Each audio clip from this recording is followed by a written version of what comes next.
आगामी कार्यक्रम प्रायोजित किया है जॉयस मायर मिनिस्ट्रीज के मित्रों और सहयोगियों ने।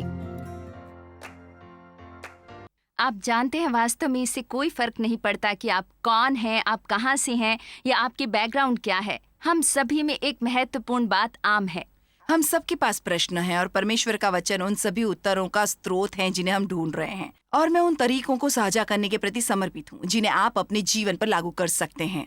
एवरीडे आंसर्स जॉयस मायर के साथ जल्द आ रहा है, जहां हम आपके प्रश्न लेते हैं और मिलकर उनके उत्तर परमेश्वर के वचन में ढूंढते हैं और फिर उन दैनिक चुनौतियों का सीधे सामना करते हैं। तो हमसे जुड़िए और बातचीत से जुड़िए।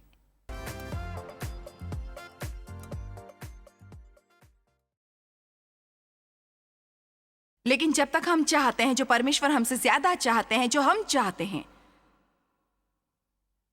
जब तक आप वो चाहते हैं जो परमेश्वर आपसे ज्यादा चाहते हैं जो आप कभी चाहते हैं, जब तक आप परमेश्वर से कह सकते हैं और उससे मतलब रखते हैं, प्रभु मैं ये पाना पसंद करूंगा, लेकिन यदि आप नहीं चाहते कि मैं ये पाऊं,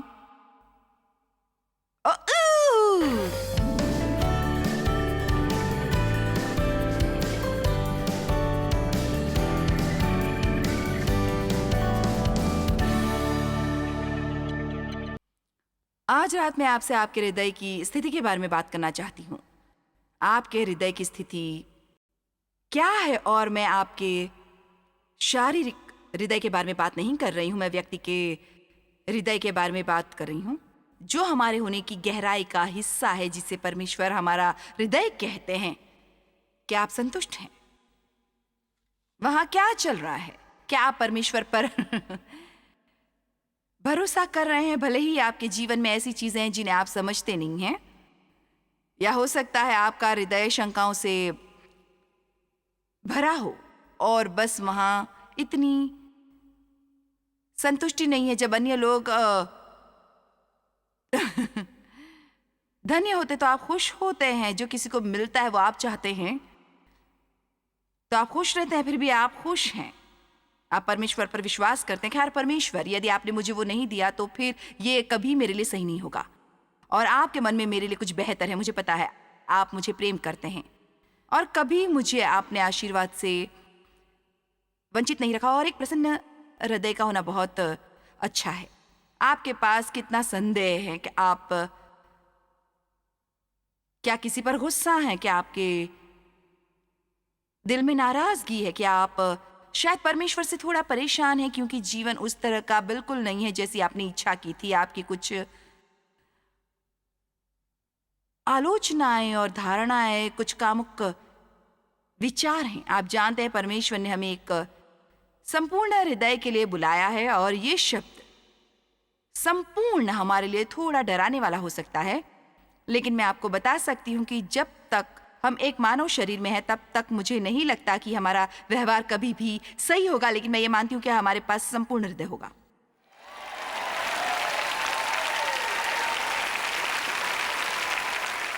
आप आश्वस्त नहीं है, लेकिन ये ठीक है। और बढ़ने के दौरान ऐसा होता है, हम में से कोई भी नहीं पहुंचा है, लेकिन हम बढ़ सकते हैं। और मेरा मानना है कि भले ही ईश्वर के पास कोई संपूर्ण हृदय वाला होगा, चलो बस एक मिनट के लिए कहें कि संपूर्ण दिल व्यक्ति वो है जो आपके दिल से सही काम करना चाहता है। तो देखो, जब मैंने कहा आपके पास एक संपूर्ण दिल हो सकता है, आप सभी चले गए, मेरा मतलब है आप में से कुछ ने ताली बजाई, लेकिन आप तो,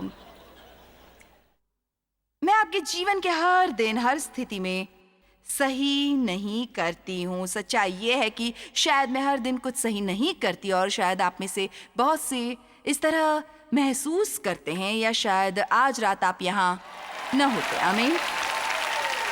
मेरा मतलब है जब तक आप जाते नहीं, आपको इन्वेस्ट पसंद है या जो कुछ भी उस डोम पर है वहाँ आपको पसंद है, या मुझे नहीं पता आपको क्या पसंद है, लेकिन आमतौर पर लोग जो पूरा दिन काम करने के बाद ऐसे किसी जगह पर आएंगे और आप में से कुछ यात्रा करके अपने सामान के साथ होटल में रुके हैं, आप सीखना चाहते हैं, आप बढ़ना चाहते हैं, आप जानते हैं। लेकिन मैं चाहती हूँ कि आप ये बात ध्यान में रखें कि जब हम आज रात यहाँ हैं कि नहीं, हम केवल आपसे नहीं कह रहे हैं, लेकिन वहाँ दुनिया भर में वास्तव में लाखों लोग ये संदेश सुन रहे हैं और मैं बहुत आश्वस्त हूँ कि उन सब में से बहुत से लोग शायद कुछ जिनका रवैया ऐसा नहीं है। मैं वास्तव में सब कुछ नहीं करना चाहता और इसलिए उम्मीद है कि मैं आज रात जो कहती हूँ वो हम में से कुछ के लिए मददगार साबित होगा। जब तक हम वो चाहते हैं जो परमेश्वर चाहते हैं, हम कभी भी खुश नहीं होंगे। अब हम बहुत सा समय कोशिश करने में बिताते हैं कि हम जो चाहते हैं परमेश्वर हमें वो दें, लेकिन जब तक हम वो चाहते हैं जो परमेश्वर हमसे ज्यादा वो चाहते हैं, तो हम चाहते हैं जो हमें चाहिए। जब तक आप वो चाहते हैं जो परमेश्वर आपसे ज्यादा चाहते हैं, आप जो भी चाहिए आप वही चाहते हैं। जब तक आप परमेश्वर से कह नहीं सकते और उनके मायने है, प्रभु मैं ये पाना पसंद करूंगा, उहू, मैं वहां जाके उन लोगों से बात करती हूँ।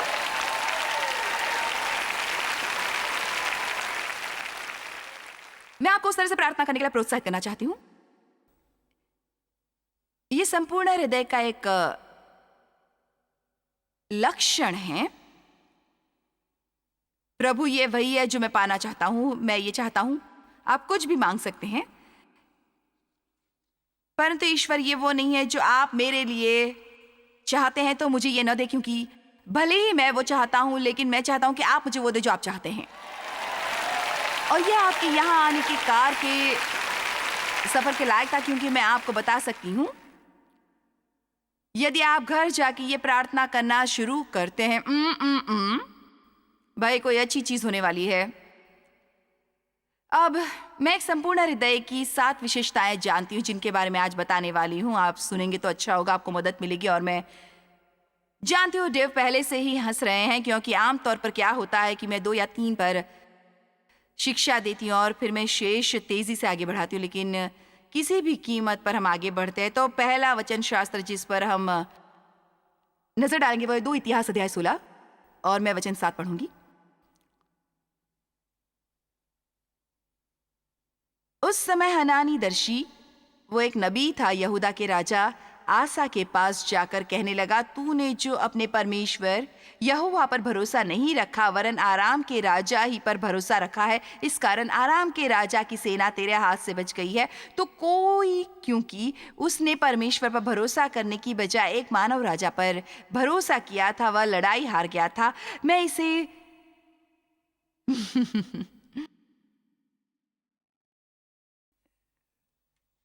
थोड़ा और सरल करके रखती हूँ, क्योंकि वह बजाय परमेश्वर पर भरोसा करने के अपनी सलाहकार पर भरोसा करता है, जिसके पास वह हर हफ्ते जाता है। ऐसा नहीं है कि सलाह लेना कुछ गलत है, लेकिन बेहतर हो कि आप पहले परमेश्वर के पास जाएं। आमीन।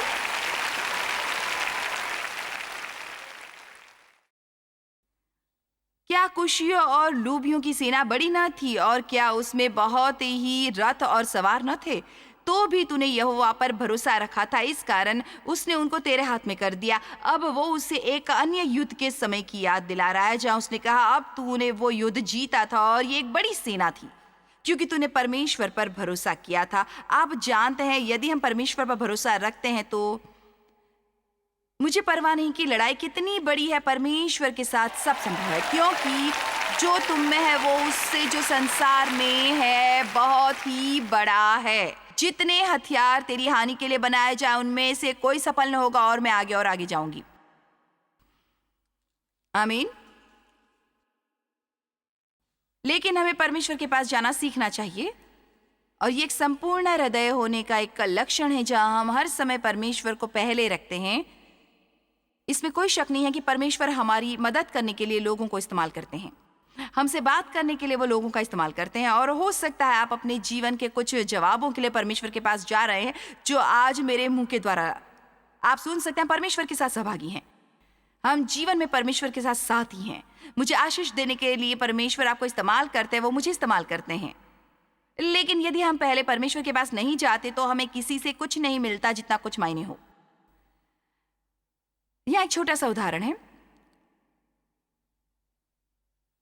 मुझ में एक बुरी आदत थी, जैसे यदि मैं हताश हूँ और मुझे प्रोत्साहित होने की ज़रूरत है, तो मैं डेव से ये अपेक्षा करती कि वो मुझे उत्साहित करे, मेरा मन पढ़े। आप जानते हैं, महिलाएं चाहती हैं कि आदमी उनका मन पढ़े।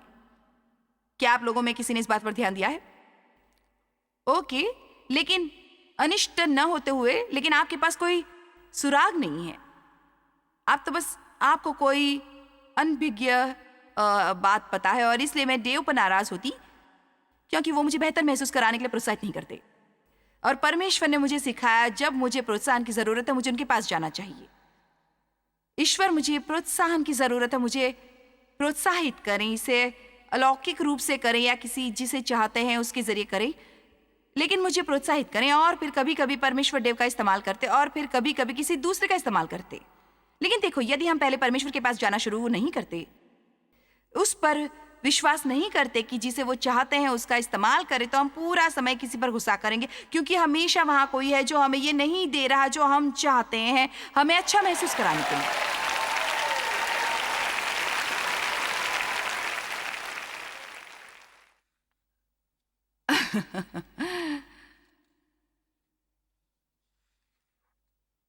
अब वो वचन 9 में कहता है, देख, यहोवा की दृष्टि सारी पृथ्वी पर फिरती रहती है। परमेश्वर किसी की तलाश में है कि जिनका मन उसकी ओर निष्कपट या संपूर्ण रहता है, उनकी सहायता में वो अपना सामर्थ्य दिखाएं। तो परमेश्वर की नजर पृथ्वी पर चारों तरफ घूमती है, किसी संपूर्ण हृदय वाले की तलाश में। एक संपूर्ण व्यवहार नहीं, लेकिन एक संपूर्ण हृदय। और जब परमेश्वर को वो मिलता है जो वो कहते हैं, मैं तुम्हारे जीवन में अपनी सामर्थ्य दिखा सकता हूं, एक संपूर्ण हृदय, वहां लोग जो एक अच्छा प्रदर्शन करें तो कर सकते हैं। आमीन। लेकिन उनके हृदय अभी भी बदबूदार हैं, बुरे हृदय और धार्मिक व्यवहार। परमेश्वर इससे नफरत करते हैं। वे हर समय चर्च जाते हैं, वे ये और करते हैं। आमीन। लेकिन भजन संहिता 24 के अनुसार केवल नहीं, केवल वही यहोवा के पवित्र स्थान में खड़ा हो सकता है, उसके पवित्र पर्वत पर चढ़ सकता है, जिसके काम निर्दोष और हृदय शुद्ध है। परमेश्वर चाहते हैं हम सही करें, लेकिन शुद्ध हृदय से करें। यदि हम बस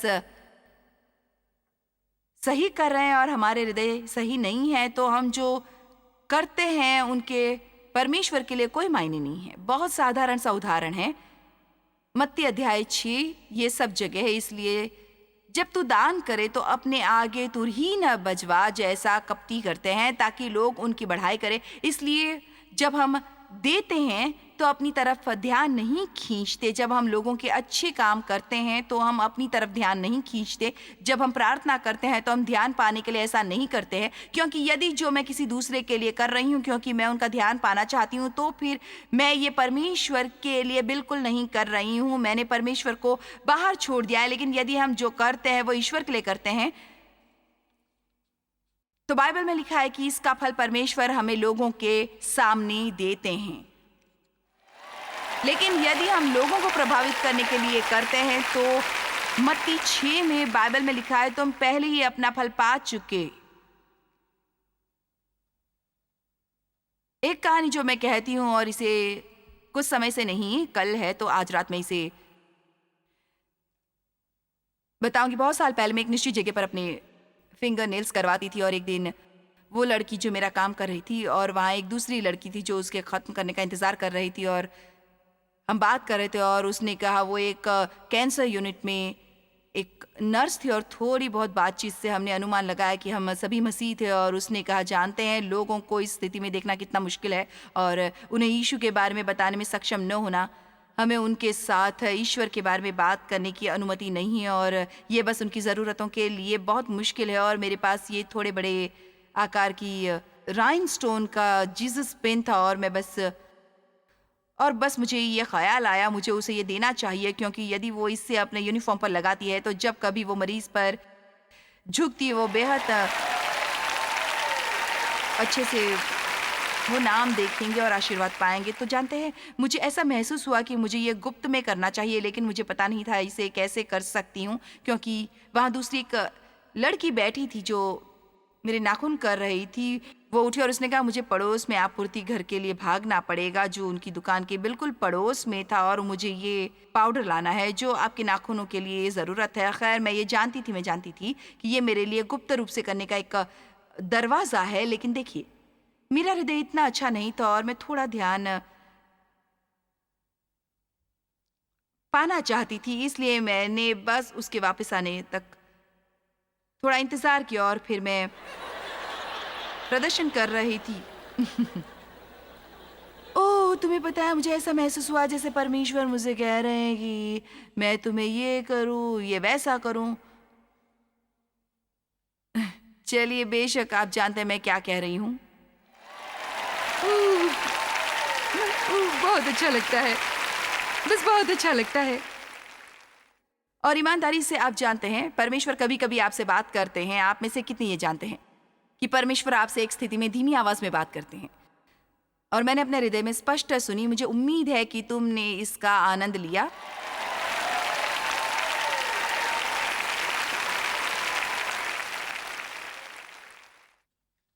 तो हम अच्छे काम कर सकते हैं, लेकिन यदि हम उन्हें लोगों को दिखाने के लिए करते हैं, या ध्यान पाने के लिए, या सराहे जाने के लिए, तो ये संपूर्ण हृदय से करना नहीं है। जब आप कुछ अच्छा करते हैं, आपको कोई देख सकता है, लेकिन ये आपका मकसद नहीं होना चाहिए। आपको ऐसा नहीं करना है।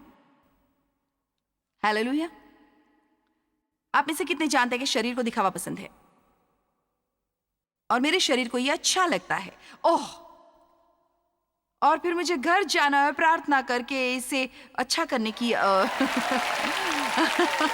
कोशिश करनी है।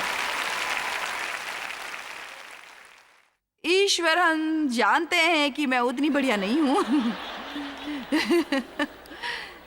जैसा कि हर किसी को लगता है कि मैं हूँ। ठीक है, अब हम देखते हैं मत्ती 23:1-4।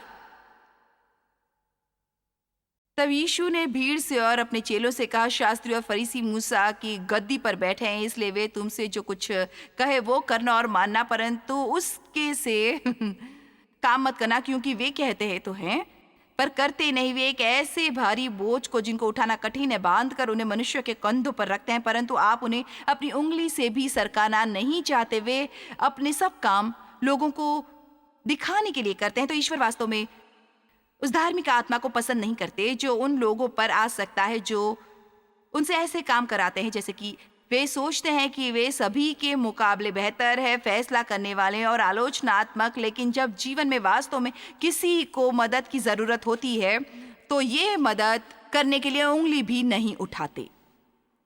आमीन।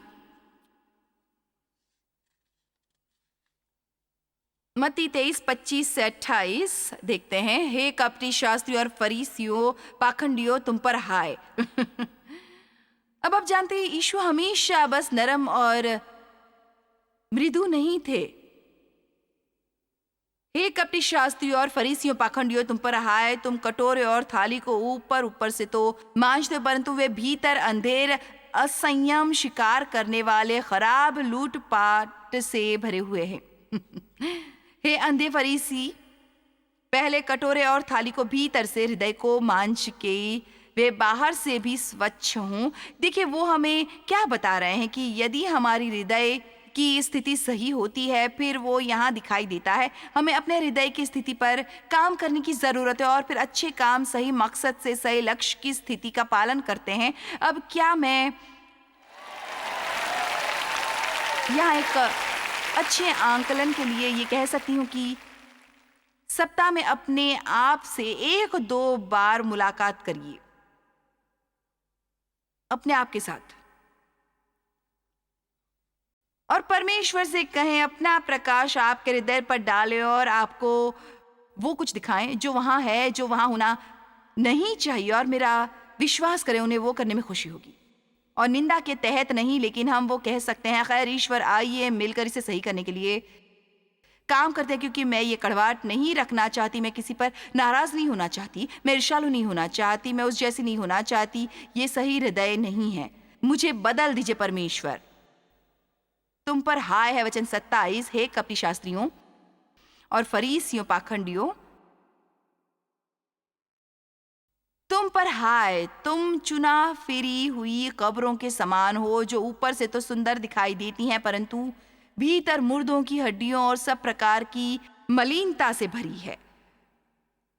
तो यदि आपको लगता है मैं आप पर कभी कभी कठोर हूं, तो शायद मैं यीशु जितना हो सकते थे उससे तो थोड़ी अच्छी हूं। खासकर आज दुनिया में जो कुछ कबाड़ चल रहा है उससे तो कम ही हूँ। आज दुनिया में जो कुछ भी चल रहा है, हमें लोगों के ये कहने की जरूरत है यीशु जल्द वापस आ रहे हैं और हमें उनके आने के लिए तैयार रहने की जरूरत है। आमीन।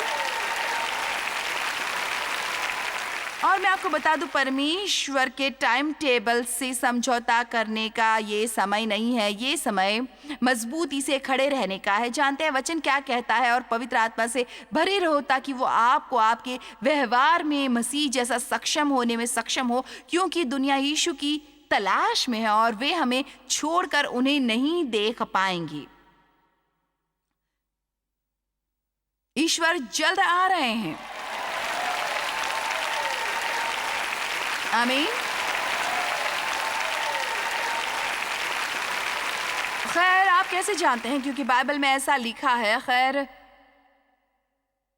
हर पीढ़ी में हर कोई यही कहता है, आप सही है, वे करते हैं। अपने समय में पौलुस ने यही कहा था, लेकिन मैं सोचती हूँ यदि उसे लगा कि वो जल्द आने वाला था तो उस जल्दी से अब हम जल्दी में है, और इसलिए मुझे नहीं पता कितनी जल्दी, लेकिन मैं जानती हूँ कि मैं चाहती हूँ ऐसा हो। मैं उन 5 बेवकूफ़ कुंवारियों की तरह नहीं होना चाहती जिन्होंने कोई अतिरिक्त तैयारी नहीं की और वे सो गई और फिर जब दूल्हा आया वे पीछे छूट गए, क्योंकि उन्होंने उसके आने के बाद तैयार होने की कोशिश की। और वो तैयार होने का समय नहीं होगा, यही अभी तैयार होने का सही समय है। आप यहाँ तैयार होने के सत्र में हैं। ये यीशु के वापसी के लिए तैयार होना है। आमीन। हमें अपने दिलों पर काम करना है। सबसे अधिक अपने मन की रक्षा सबसे अधिक बढ़कर रक्षा कर, क्योंकि जीवन का मूल स्रोत वही है। यह है नीति वचन 4:23। अपने मन की रक्षा कर। परमेश्वर हमसे ये करने के लिए कह रहे हैं पूरी सतर्कता से और सबसे बढ़कर रक्षा कर, क्योंकि जीवन का मूल स्रोत वही है। यदि हम ये सब कुछ पवित्र आत्मा की सहायता और मार्गदर्शन से करेंगे तो परमेश्वर स्वयं को आपसे मजबूत दिखा सकते हैं। क्या हम यही नहीं चाहते हैं? इसलिए दिखा सकते हैं। क्या हम यही नहीं चाहते हैं? इसलिए आपको हर समय परमेश्वर को पहले रखना चाहिए। यही पहला पॉइंट है। नंबर 2, एक संपूर्ण हृदय व्यक्ति हमेशा आत्मिक रूप से बढ़ता है, हमेशा बढ़ता है, हमेशा बढ़ता है। हम पहुंचे नहीं है, लेकिन हम अपनी राह पर है। ये सही है। मैं ठीक हूं और मैं अपनी राह पर हूं। मैं वहां नहीं हूं जहां मुझे होना चाहिए, लेकिन परमेश्वर का धन्यवाद कि मैं वहां नहीं हूं जहां मैं थी। हालेलुया। और ये मुझे उम्मीद देता है। अब मत्ती 5:48 में लिखा है, इसलिए चाहिए कि तुम सिद्ध बनो जैसा तुम्हारा स्वर्गीय पिता सिद्ध है। इसलिए सिद्ध होने का मतलब है ईश्वरीयता और मसीही समानता में बढ़ना। मुझे ये अच्छा लगता है। आप में से कितने बढ़ना चाहते हैं? बेशक आप चाहते हैं, नहीं तो आप आज रात यहाँ नहीं होते, या आज आमीन, या आप जिस लिए भी आए हैं, यदि आप बढ़ना नहीं चाहते तो शायद अब तक आप यहाँ से चले गए होते, है ना? खैर, ये ध्यान में रखें कि आपके हृदय की स्थिति महत्वपूर्ण है। संपूर्ण हृदय होने का मतलब ये नहीं कि हमारा व्यवहार सिद्ध है। एक संपूर्ण हृदय की अच्छी विशेषता आध्यात्मिक रूप से बढ़ने की इच्छा है। जब आप ये करते हैं, आप उम्मीद कर सकते हैं कि परमेश्वर वास्तव में आप में खुद को मजबूत दिखाएं और आपको आध्यात्मिक रूप से लगातार बढ़ने में मदद मिले। तो बस ये करने का फैसला करें। परमेश्वर आपको आशीष दे। जॉयस मायर मिनिस्ट्रीज में आप हमारे लिए बहुत ही कीमती हैं, जितना कि आप जानते हैं। हम आपकी सराहना करते हैं और इस सेविकाई को दुनिया भर में संभव बनाने के लिए हम अपने दोस्तों और सहभागियों को धन्यवाद देते हैं। हम साथ मिलकर भूखों को खाना खिलाते हैं, गरीबों को कपड़े देते हैं और कई देशों में सुसमाचार बांटते हैं। अपना प्रार्थना निवेदन भेजने के लिए कृपया आज ही संपर्क कीजिए। हमारे स्रोतों के बारे में और भी जानिए। जॉयस की सभाओं की सूची देखिए हमारे साथ सहभागी बनने के लिए, क्योंकि हम दुनिया भर में मसीह के प्रेम को बांटते हैं।